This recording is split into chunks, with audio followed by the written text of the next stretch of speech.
We've talked about this previously, 5 or 6 lectures, mini lectures into this, about your study versus what you will bring into the pulpit in your sermon. But I want to touch on this in just a different kind of light. Many ministers will take their study and simply bring it into the pulpit in some kind of lecture form. Their language studies, breakdown of Hebrew or Greek words, various linguistic aspects of the passage, etc. Don't bring that into the pulpit. People don't care about that. They'll never remember it. The road by which the preacher arrives at his personal convictions about the passage may not be necessarily that which he will take with his hearers. Different roads.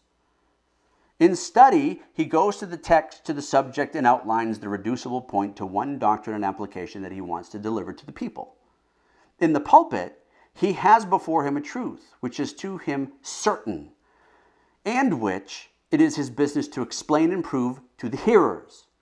In a word, he does not go from the matter to the subject, but from the subject to the matter. Vinay says, to give knowledge, to produce faith, is the twofold task of the preacher in every sermon.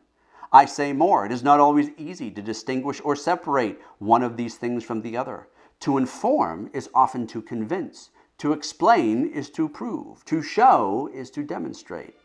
In this way, the pulpit should be reserved for conscious forming of the doctrine and application after the text is generally explained. The hearers have no need, and they do not care, about a verb. That's the aorist, active, third person, singular, about such and such a way. They'll never remember that.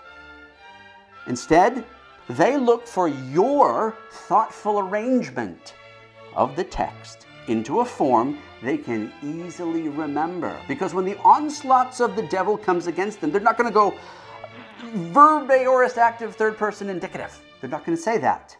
They want to know how to submit themselves to God, that they might resist the devil, and that he will flee from them. That will take work. And if you're looking for Christ to be formed in them, that work is worth the time.